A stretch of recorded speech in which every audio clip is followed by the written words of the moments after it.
Personalisation और data का मानवीय चेहरा के बारे में है।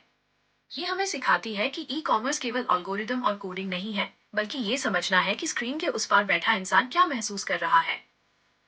शीर्षक: कुत्ते का खाना और एक हाथ से लिखा पत्र। अध्याय 1। एक नियमित ग्राहक। मिस्टर खन्ना एक ई कॉमर्स वेबसाइट के बहुत पुराने और वफादार ग्राहक थे। वे पिछले 3 सालों से हर महीने की 5 तारीख को अपने पालतू कुत्ते ब्रूनो के लिए 20 किलो डॉग फूड का एक बड़ा बैग ऑर्डर करते थे। वेबसाइट के डेटाबेस के लिए वे बस एक सब्सक्रिप्शन आईडी थे जो समय पर पैसे देता था। अचानक एक महीने की 5 तारीख निकल गई, लेकिन मिस्टर खन्ना का कोई ऑर्डर नहीं आया। 10 तारीख हो गई, फिर भी सन्नाटा रहा। अध्याय 2। एल्गोरिदम की सतर्कता। वेबसाइट के सिस्टम ने एक अलर्ट भेजा, नियमित ग्राहक का ऑर्डर मिस हो गया है। आमतौर पर कंपनियां यहाँ एक ऑटोमेटेड ईमेल भेजती हैं, हमें आपकी याद आ रही है, ये रहा 10% डिस्काउंट, अभी ऑर्डर करें। लेकिन उस कंपनी की कस्टमर सक्सेस टीम की एक कर्मचारी ईशा ने देखा कि मिस्टर खन्ना कभी भी ऑर्डर मिस नहीं करते थे। उसने कूपन भेजने के बजाय उन्हें एक छोटा सा व्यक्तिगत मैसेज भेजा। नमस्ते मिस्टर खन्ना, हमने देखा कि इस महीने ब्रूनो का खाना अभी तक ऑर्डर नहीं हुआ है। उम्मीद है कि ब्रूनो और आप दोनों ठीक होंगे। क्या हम आपकी कोई मदद कर सकते हैं? अध्याय 3।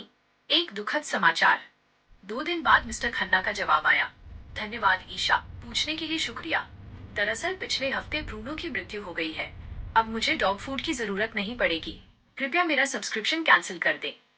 ईशा का दिल भर आया। उसने सिस्टम में कैंसिल बटन दबाने के बजाय कुछ और किया। उसने कंपनी की तरफ से एक सुंदर फूलों का गुलदस्ता और एक हाथ से लिखा हुआ शोक पत्र, कॉन्डोलेंस नोट, मिस्टर खन्ना के घर भिजवाया, जिसमें ब्रूनो के साथ उनके 3 साल के जुड़ाव का जिक्र था। अध्याय 4। ब्रांड से दोस्ती तक का सफर। मिस्टर खन्ना दंग रह गए। उनके पास अब कोई कुत्ता नहीं था।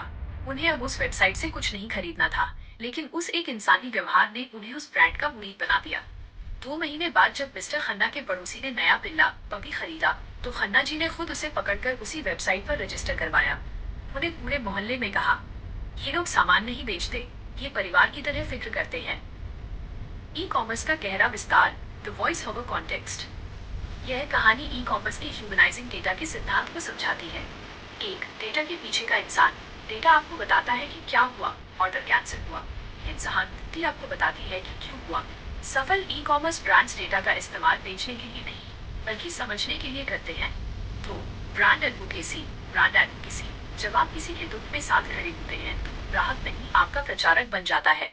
मिस्टर खन्ना ने जो प्रचार किया, उसकी कीमत किसी भी टीवी विज्ञापन से करोड़ों गुना ज्यादा थी।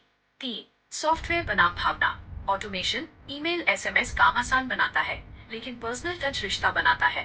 तकनीक को भावनाओं का विकल्प नहीं, बल्कि उसका विस्तार, एक्सटेंशन होना चाहिए। 4, लॉयल्टी का नया स्तर। वफादारी केवल डिस्काउंट से नहीं आती, वो केयर से आती है। जीवन का सबक। ई कॉमर्स की भीड़ में जहाँ हर कोई बेचने की होड़ में लगा है, वहाँ जो सुनने और समझने की कोशिश करता है, वही सबसे ऊंचा खड़ा होता है।